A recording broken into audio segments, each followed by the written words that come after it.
Hi, this is Eric Lofholm with Eric Lofholm International, and I'm here today with James Hardy. And James, you and I have known each other now for, I think it's been about 10 years. Yeah.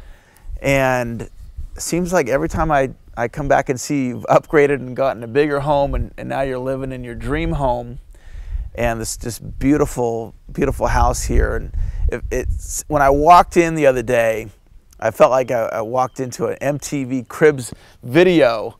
And one of the characteristics of success is dreaming big. And you've always had that ability to think big. And can you talk about the importance of thinking big as it relates to business? Oh man, thank you for asking that question.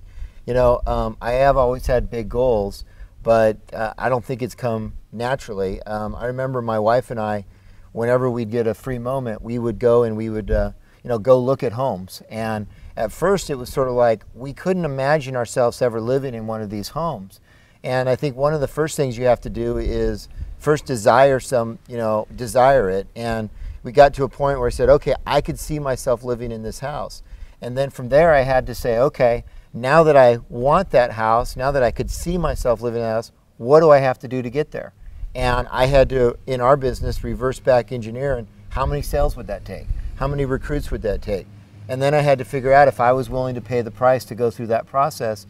And from that point, it was continually keeping that dream alive and saying, do I want that bad enough? Do I believe in that? And just reaffirming that dream all the time. And so I think that's what's happened is that people say, man, how did you do it? Or they go, it must be nice to finally live in this house. And I feel like telling them, I've been living in this house for 10 years. In my mind, I've been dreaming about it for a long time, and so it just feels so natural to be here because I planned on it for so long. One of the ingredients of success is time. It's sticking with an opportunity long enough to achieve the benefits of that opportunity. And we've both been doing the same thing now for the last 10 years. Yeah. You in your financial services business and me with my sales training.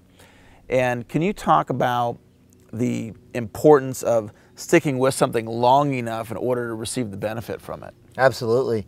Believe it or not, it's actually been 20 years I've been licensed in the financial service industry. And I started when I was in college. And I kind of got into this industry because I saw where I wanted to be 20 years from now, being able to come home from work early and spend time with my kids, and just kind of knew that that's what I wanted to do.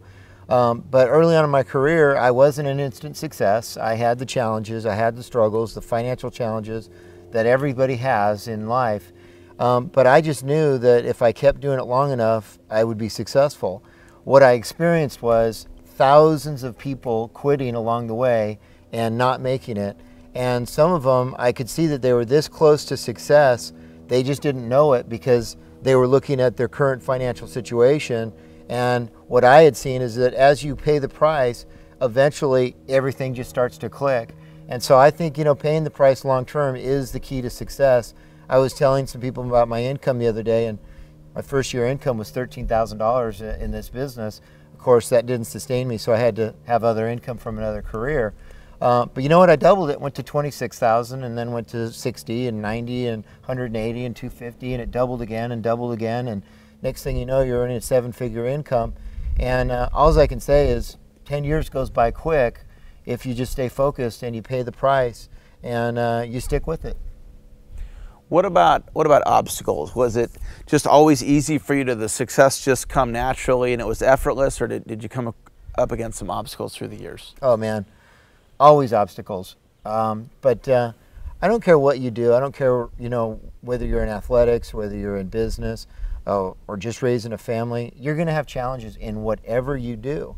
It's a matter of recognizing that you're going to have challenges and accepting those challenges and overcoming them.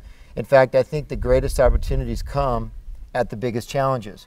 Currently today, we're in the worst economic situation that people have ever experienced. And yet I see it as probably the best opportunity out there. And certainly that's true with today's economy. But it's true in every aspect of your life. It's how you approach things. And so, wherever there is an obstacle and a challenge, also you'll become a great leader as a result of those challenges. I think one of the reasons why I have a large team is because I can empathize with people's challenges, but not necessarily, you know, empathize to the point that I don't, you know, so wow, you better quit. If you're in that situation, you better give up. I'm thinking, you know what, it is tough, but I overcame that too, and you can do it. And this is the kind of person you'll become as a result of overcoming that challenge. And, you know, and it makes character.